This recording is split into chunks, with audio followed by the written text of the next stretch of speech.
Are you tired of your valuable ideas and suggestions getting lost in the shuffle? Well, that is why I'm introducing Direct Suggest, the revolutionary digital suggestion box that puts your voice front and center. With Direct Suggest, you have the power to make a difference in your organization.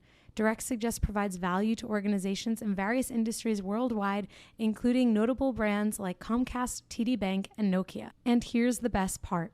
Direct Suggest only costs 50 cents per employee per month, making it an affordable solution for businesses of all sizes. Plus, they have an incredibly high ROI and savings potential with an average 33 times return on investment. The implementation process is also a breeze. Once committed, setting up Direct Suggest from start to finish can be completed in as quickly as a week or less. Don't let your ideas or your team's ideas go unnoticed. Visit directsuggest.com today and start by making a difference with Direct Suggest. Use the promo code HUMANHR for your extended 60-day free trial. Again, visit directsuggest.com to learn more, and remember to use promo code HUMANHR for an extended free trial.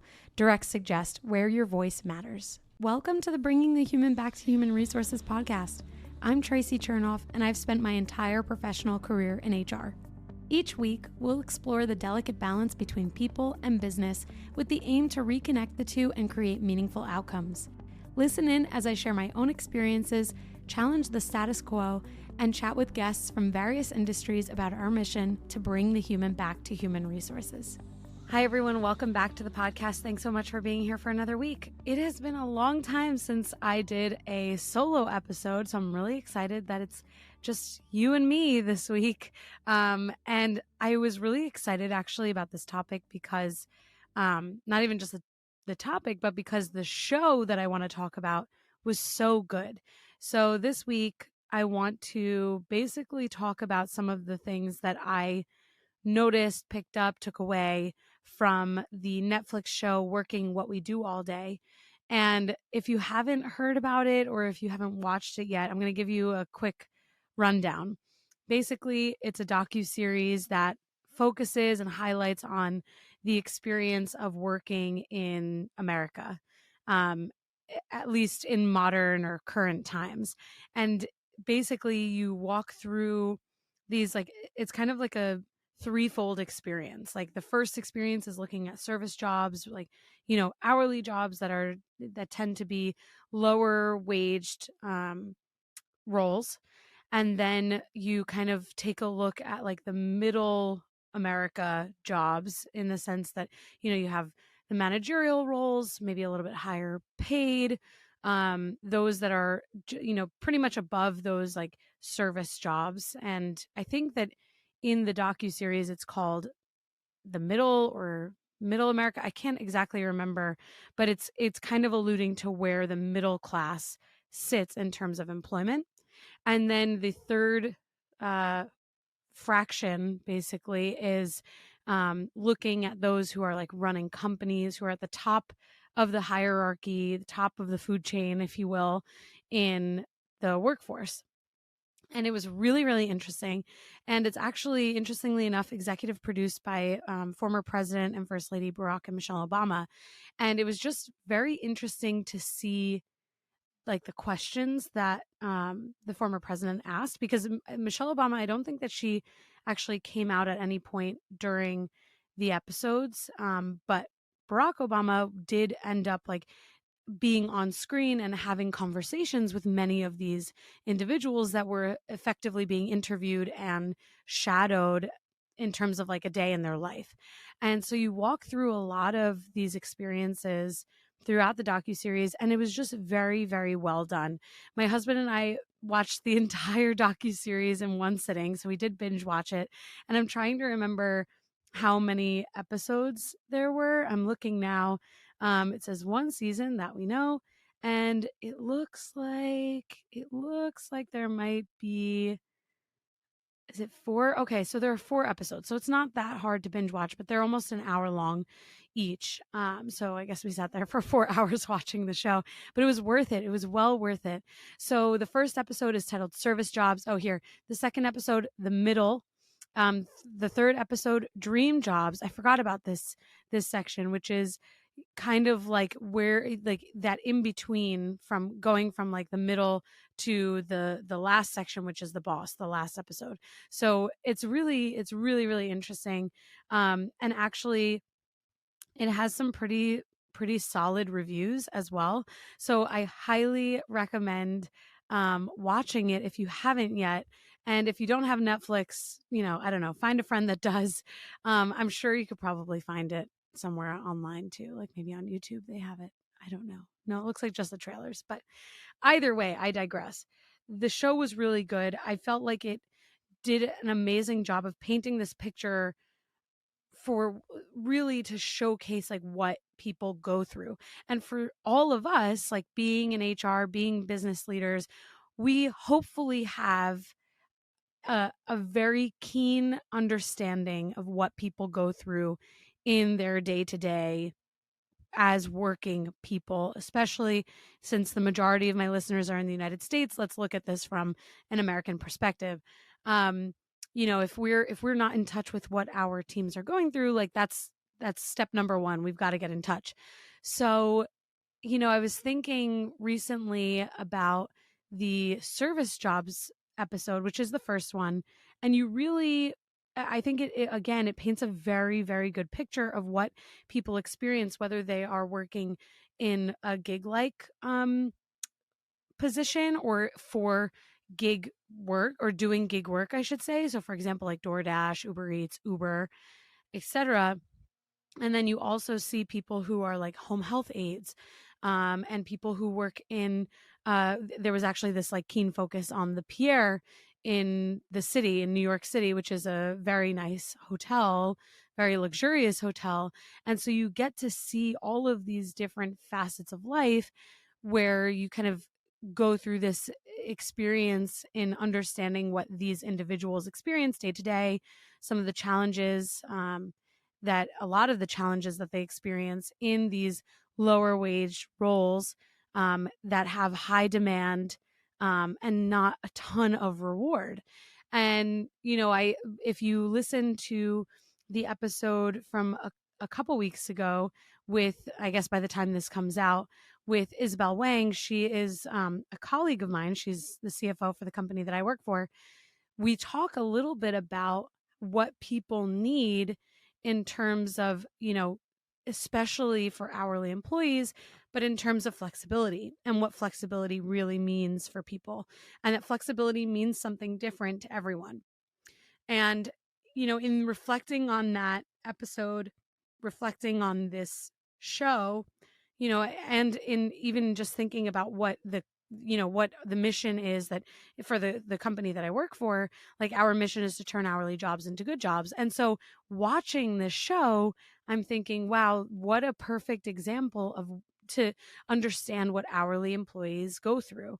And there are moments too where you see an HR manager come into the fold, and she's training this home health care worker, in the first episode. I think it's in the first episode. And you see just like the nature of, you know, will and skill and passion or lack thereof. And it was interesting to see someone in HR on the show. I was like, put us in, coach, like get us out there. Like, let's see more HR managers on the show. But unfortunately, I don't know that it was like such a great depiction of HR. Like, it kind of just made it look like we have people do all this paperwork and sit through really boring training sessions, which can happen and sometimes does happen. But in the end, you do kind of get you feel empathetic for this individual who is, I think she was earning $15 an hour in Mississippi as a home health aide. And, it's very physical, in terms of like the job itself. It's a very physical job and it's emotionally draining as well. And so, when we think about like jobs today and where people want to work, what people want to do, don't want to do, like those are the jobs that are definitely at risk because they are hard and they're underpaid. And there is also a moment in one of the episodes where we see a gig worker, so someone who does like Uber and then also Uber Eats and DoorDash and all of that, where she delivers food and then the person like cuts back the tip or doesn't give a tip at all. After, she's been after driving around, I think Pittsburgh, I think it was, for, a decent part of the day. And then she only made like $6. And, that those companies, they're not covering your gas or anything like that. And, that's a very significant challenge when you have people who are already lower wage earners, then having to take on multiple jobs, but they're not also compensated for things that are otherwise, parts of the job. But that is like the gig, I guess. That's just kind of like how it works sometimes. And there's a moment in the episode where she says, she watches social media and she sees all of these people post about what their, day in the life looks like, and that they have these amazing lives and they have all this stuff and all of these amazing things. And she's barely making ends meet, but she has like 3 jobs, and one of those jobs is being a makeup artist, and that's the way that she makes ends meet. It's important for any business to focus on their culture, employee well-being, and strategic growth. But without the proper tools, it can be next to impossible to support the people behind your success. That's why you need Namely, the all-in-one HR solution that empowers you to engage and develop your people in an intuitive platform. Namely's award-winning technology covers your essential HR, payroll, and compliance needs in one place. Whether you have 20 or 1,000 employees, Namely's modern and integrated platform is designed to be used by everyone every day.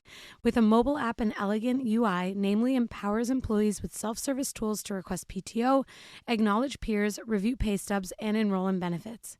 Namely helps you easily handle everything from onboarding, payroll, time tracking, open enrollment, employee engagement, and so much more, so you can get the time and data you need to drive the initiatives your company really cares about. Namely will be a game changer for your business and your team. Learn how you can simplify your HR processes today at namely.com. That's namely.com.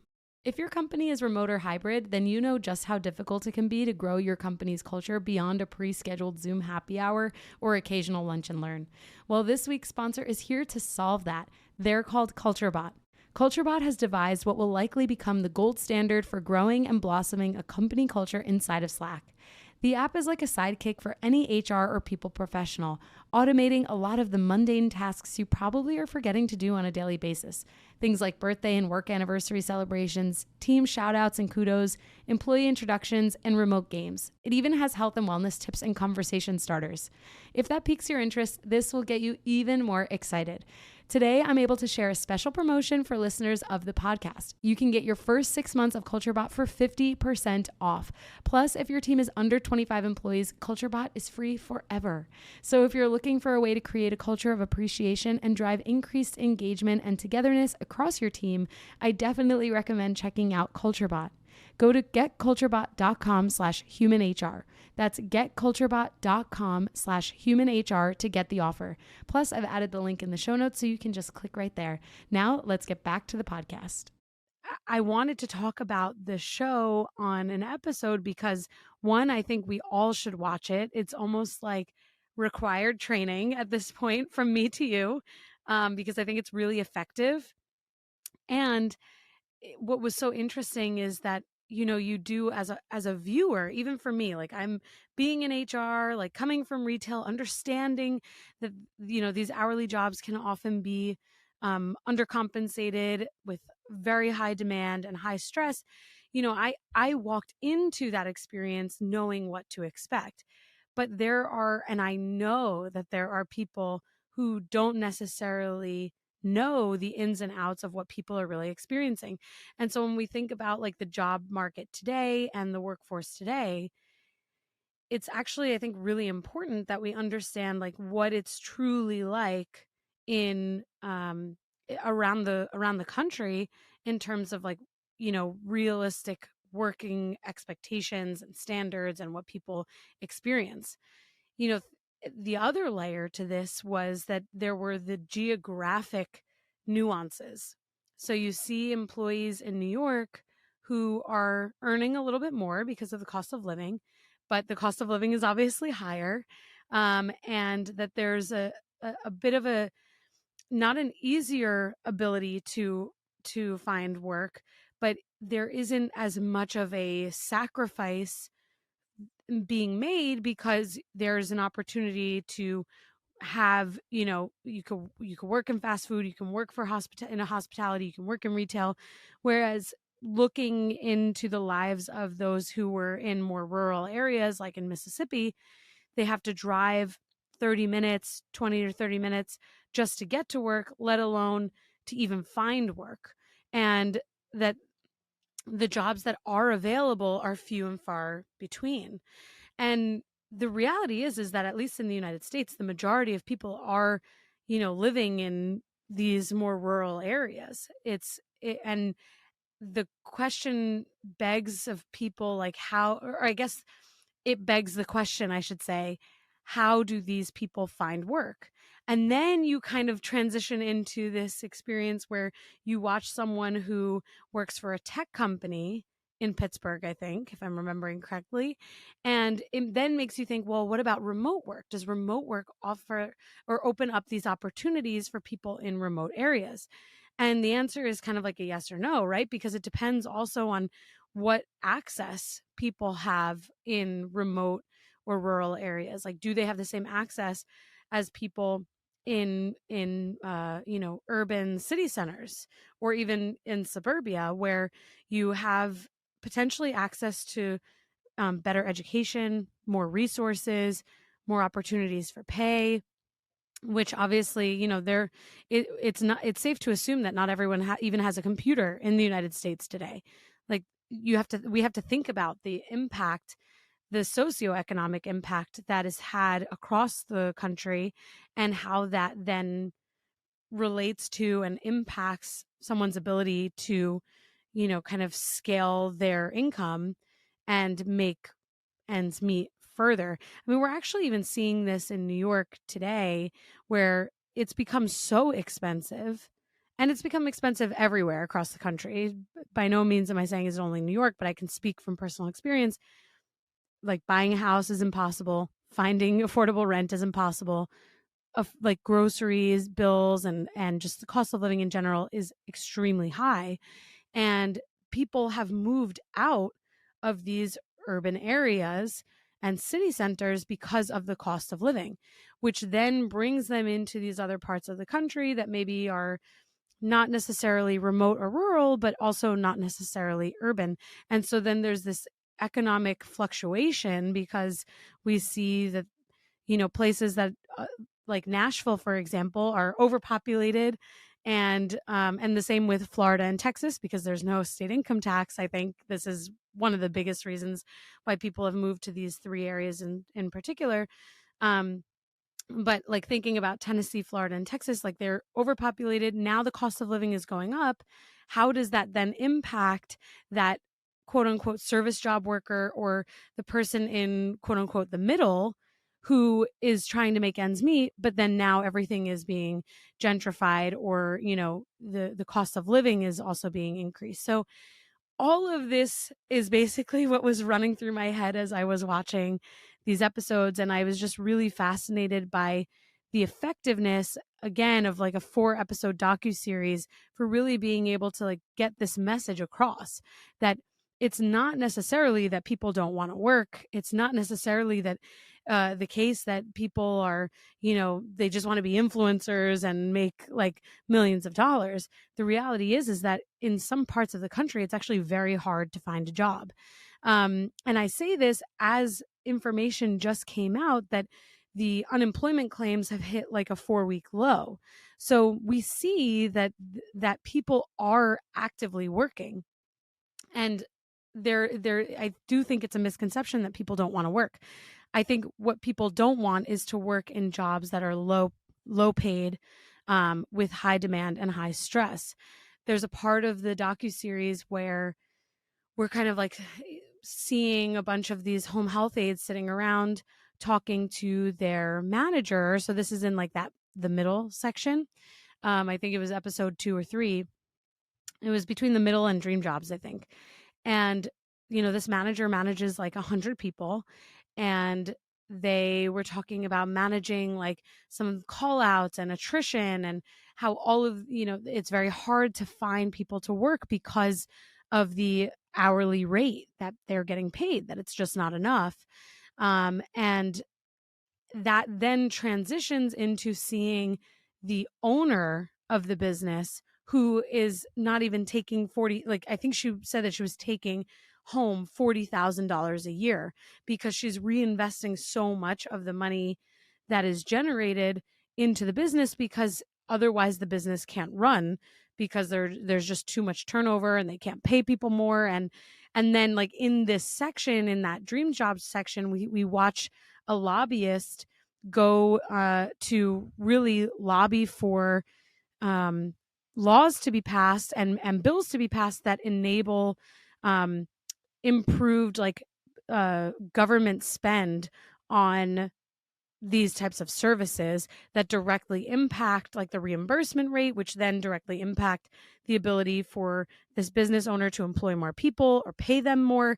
And that obviously directly impacts the person who is working that job. So that is probably the best way that I can describe how fascinating this show was, because you really get to understand how every decision that's made at the top or even outside of the business, like within the government, really directly impacts the person who is quote unquote at the bottom. And I'm not saying that that's like in a derogatory way. I'm saying the person who is working that service job that otherwise without them, the business wouldn't run.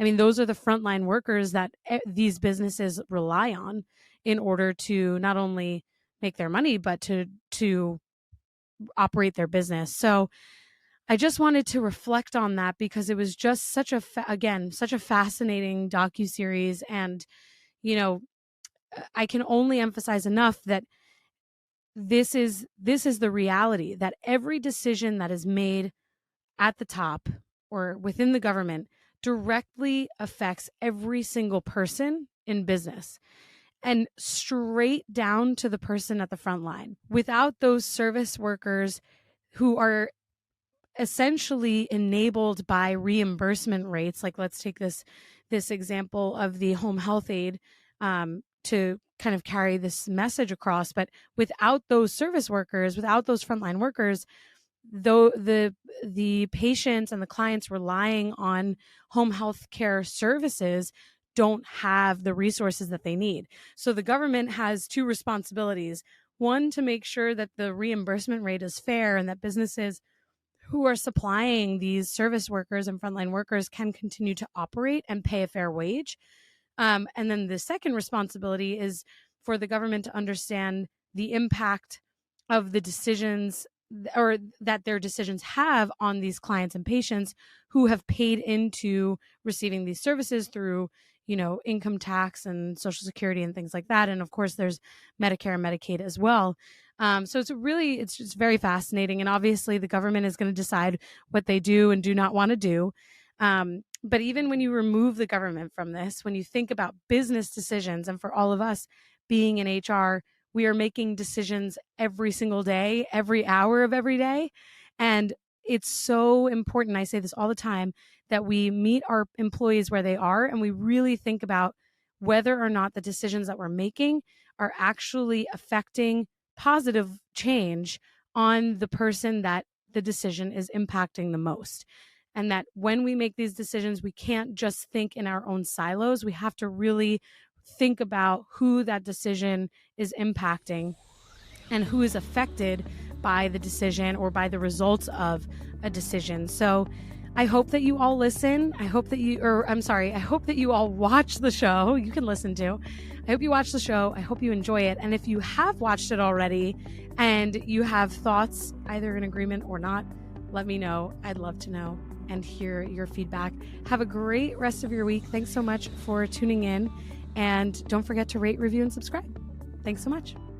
Hey, just before you go, don't forget to subscribe to this show so that you are the first to hear when an episode drops each week.